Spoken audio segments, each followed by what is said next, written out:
You know when you reach a new age and suddenly everything hits you? Like, damn, I wish I had done this earlier.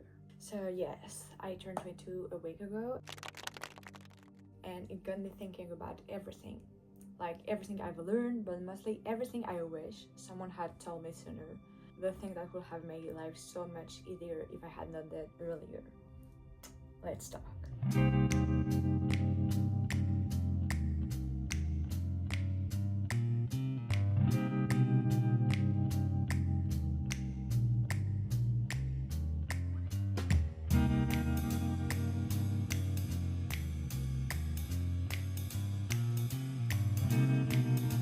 So the first lesson I wanted to share with you is uncertainty is scary, but it also means that anything is possible. I've realized that we're so afraid of uncertainty because we crave control. But the truth is, uncertainty is a space where anything is possible. It's where dreams take shapes, it's where opportunities arise, it's where we surprise ourselves. If we shift our mindset from fearing the unknown to embracing it, life becomes so much more exciting instead of terrifying.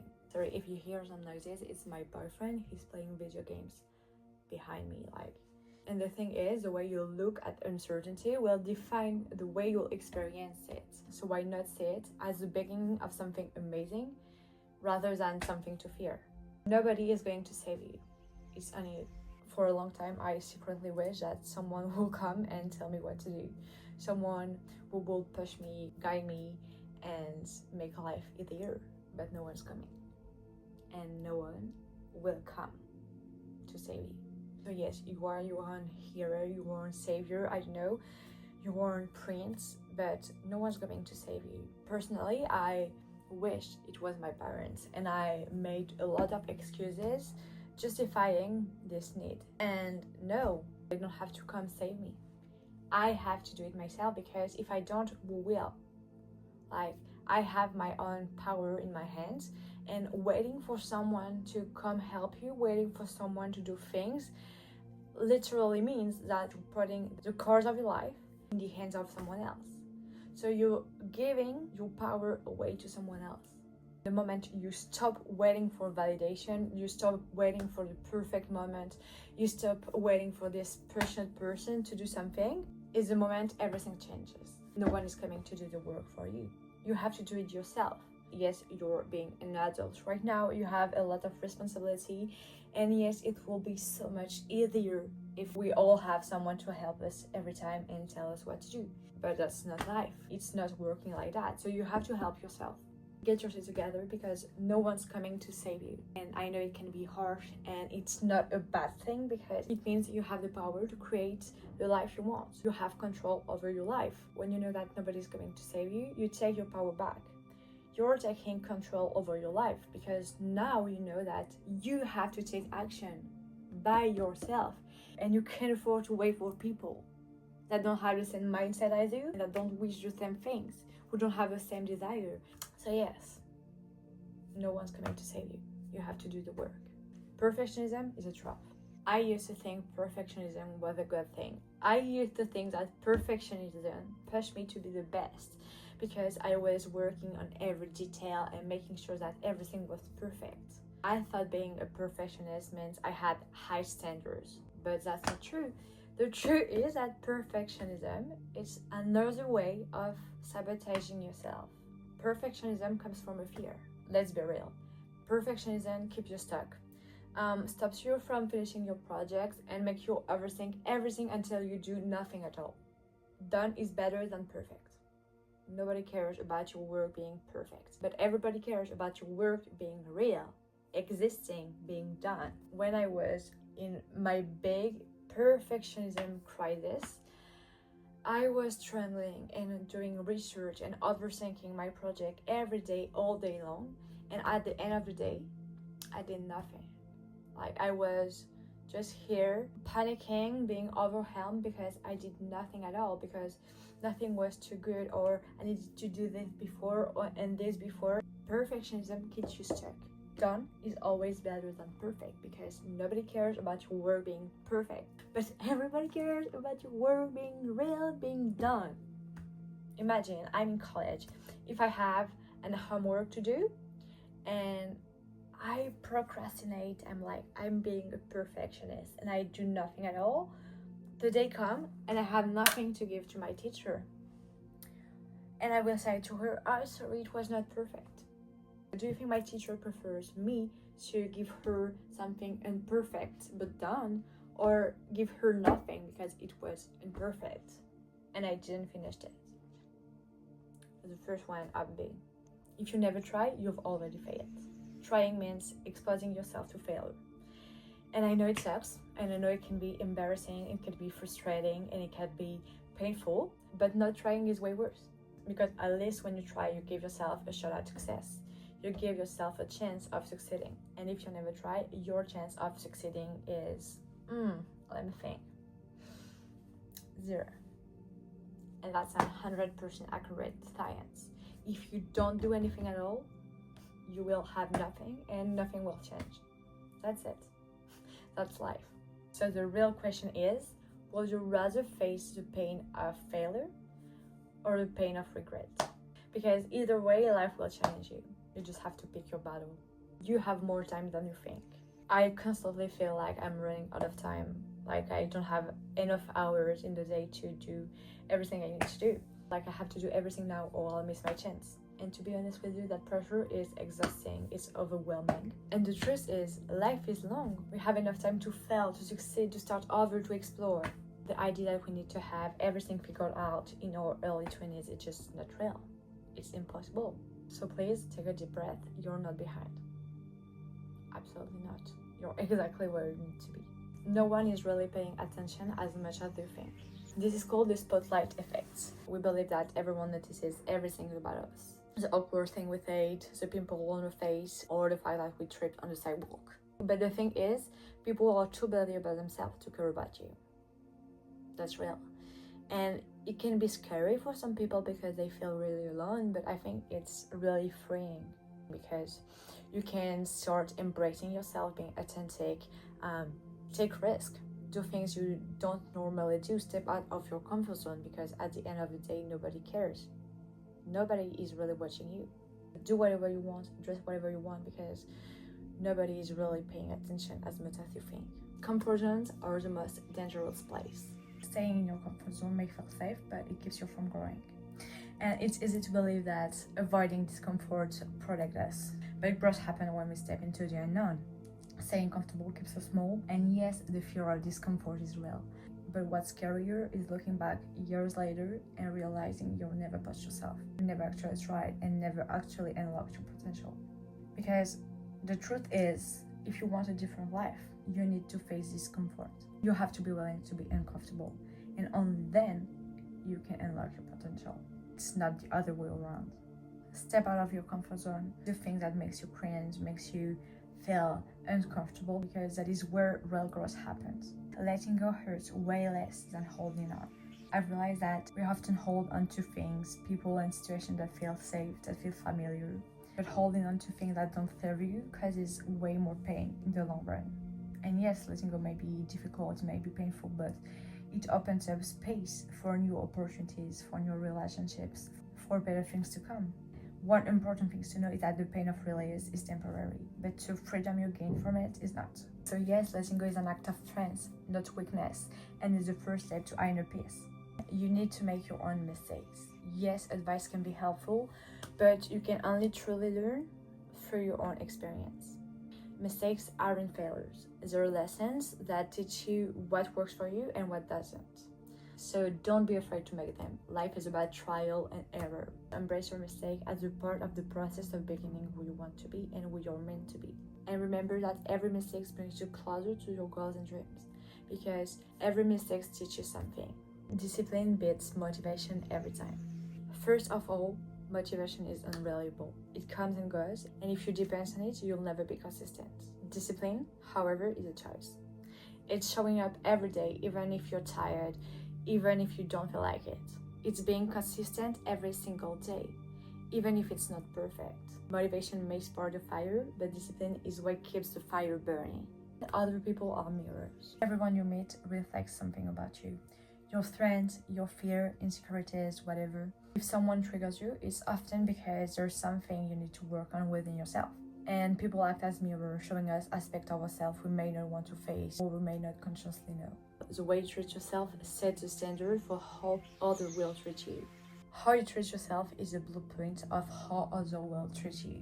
If you don't value yourself, set boundaries, or respect your own needs, others will follow suit. You teach people how to treat you by the way you treat yourself.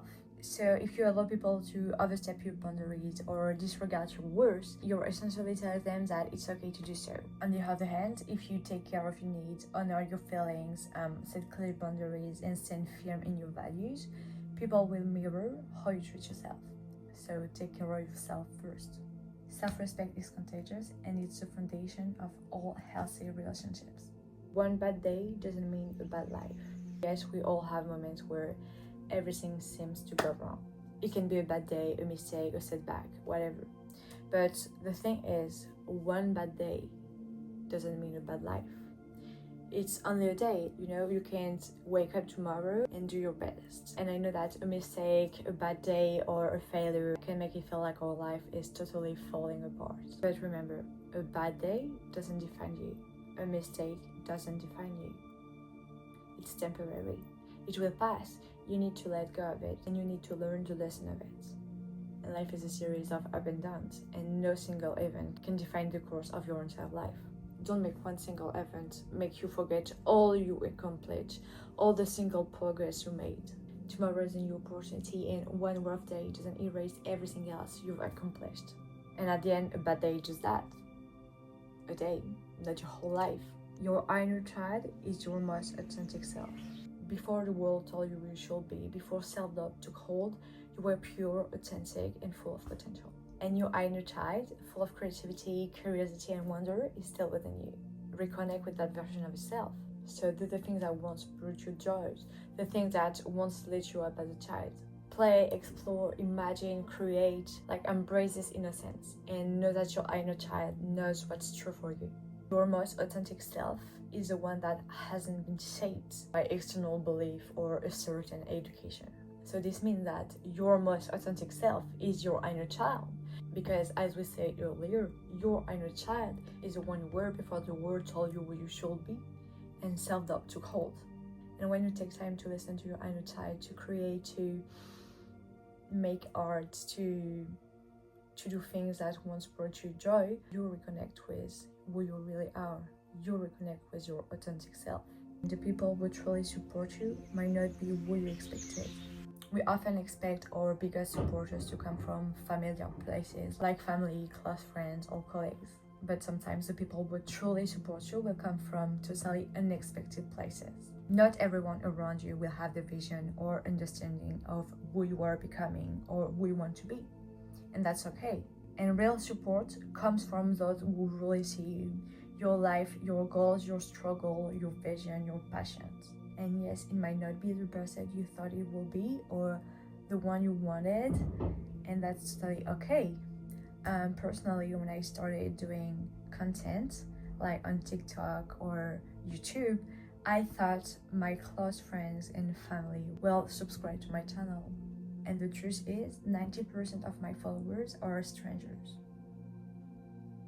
And that's perfectly fine. At first I was feeling kind of sad because of that, but I learned to detach and I learned to know that it's totally okay, because they just don't have the vision or don't really understand what I want to do, or maybe the vision they have of me don't resonate with who I am and doesn't resonate with the version of me I am exposing to the world. You just need to trust that the people that are meant to support you will show up, even if they're totally different from what you imagined or what you expected.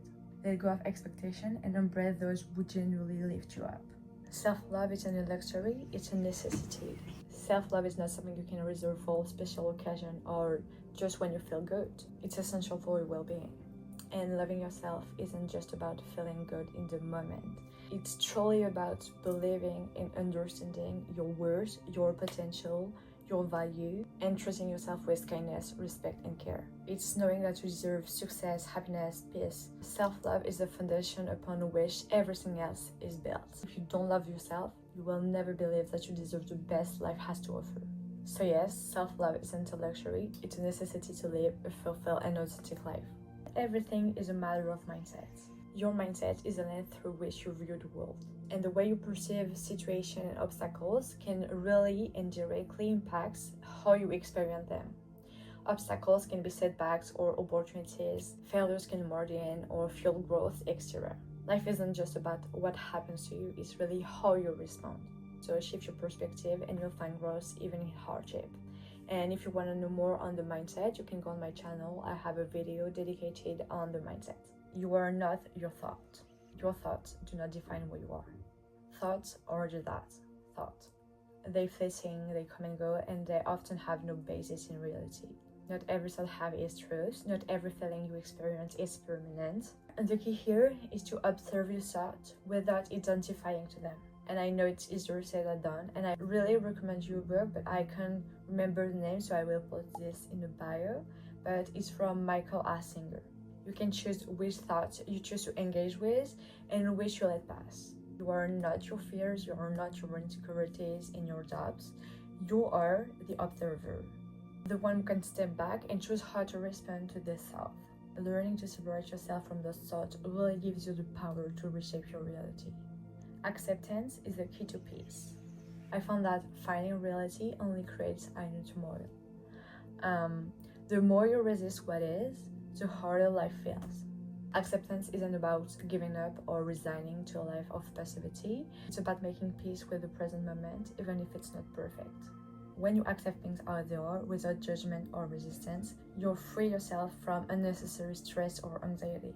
And of course, life will always have its challenges, but peace comes when you stop fighting them and learn how to flow or to embrace what is. And again, acceptance doesn't mean agreeing with everything. It means choosing to let go of the struggle and find peace within. Protect your energy. Your energy is precious. It's the fuel that powers everything you do, and it's important to protect it. The people you surround yourself with, the media you consume, the environment you put yourself in, all affect your energy. Be mindful of what you allow into your life. If someone or something drains you, it's okay to set boundaries and remove it from your life. Surround yourself with positivity, with people who inspire you, who uplift you. Put yourself in an environment that encourages your soul and creativity, because protecting your energy means safeguarding your mental, emotional, and physical well-being. It's about creating space for what really nurtures you and letting go of what doesn't. No one has it all figured out. Even the most successful people are still figuring things out. No one has a secret formula for life. The truth is, we're all just doing our best. We all have moments of doubts, uncertainty, and struggle. And the key to success isn't having everything figured out. It's being willing to take imperfect actions, to learn as you go, and to embrace the journey. Perfection is an illusion, and success doesn't come from having all the answers. It comes from showing up, trying, failing, and trying again. Everyone's journey is different, and no one has all the answers. But that's okay, it's part of the beauty of life. The greatest power is knowing yourself. When you truly know yourself, it's easier to change, to adapt, to become who you want to be. Because when you truly know yourself, how you act, what are your behaviors, what triggers you, you can learn what are the origins of these beliefs or these doubts and fears and challenge them. Knowing yourself makes everything easier, and you can also read people easier, because learning about the human natures, human law, how we act, how we react, etc. is so powerful. You can read people like a book, and you can read yourself like a book, and that's the point, because when you can know your strengths and your weaknesses, you can work on it and work on becoming the best version of yourself, on becoming who you want to be. So yes, knowing yourself is an absolute power. So please learn about yourself. Go take some tests about, empathy, human design, etc. Observe yourself, but please learn about yourself.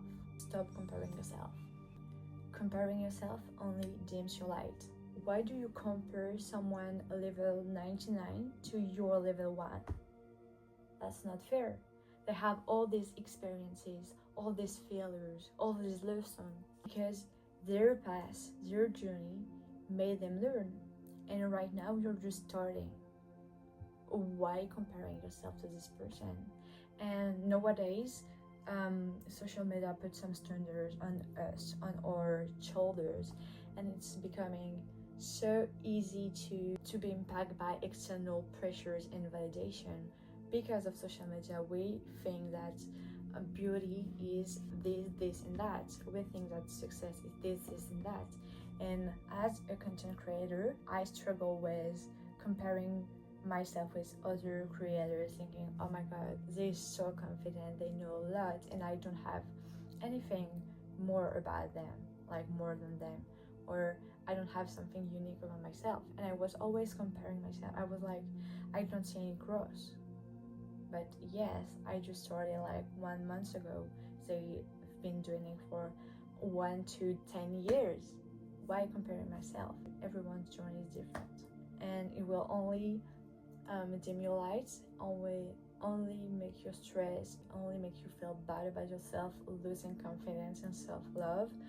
And it's really destructive because you will be in a loop of always comparing yourself and putting yourself down because you don't reach those expectations. Don't take things personally. I was always taking things personally, like when someone was speaking with a slightly different tone, I was like, maybe I did something wrong, or I said something awkward. I don't know. I was always overthinking it. And because I was taking it personally, I was much more open to respond negatively to it. Like I was being offended really easily because I took it personally. And maybe this person just had a bad day, so he was like a bit nervous or angry in this tone. It was not against me. And yes, learn how to let go, to detach about the behaviors and what people say about you or what people say in general. And if you start doing things, you will be more free. And if you want some motivation to do so, remember, the people who get offended easily are the most easy to manipulate. So please stop taking things personally. It's not that deep. We're literally on a floating rock. Universe or God doesn't respond to your effort. It responds to your frequency.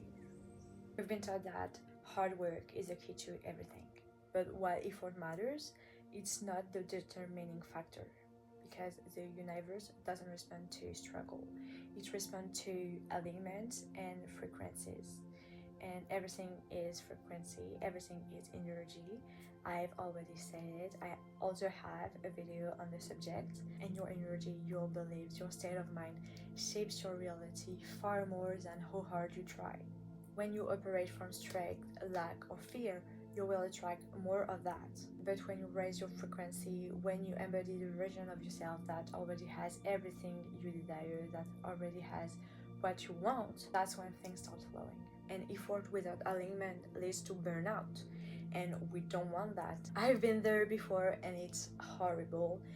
I've always been a hustler, so I'm always working, and when I don't have anything to do, I'm always stressed. And I realized that when I'm operating from stress, or because I need to do so because I'm in a lack of time, I'm always attracting more of that. And when I start to relax, take some deep breath, take some moment for me, take some pause moments, everything flows to me more easily, like effortlessly, like I'm a magnet, you know? So align yourself first and you'll see effort will become effortless. Thank you so much for watching this video. I hope you're doing great and see you in the next video. Ciao, ciao!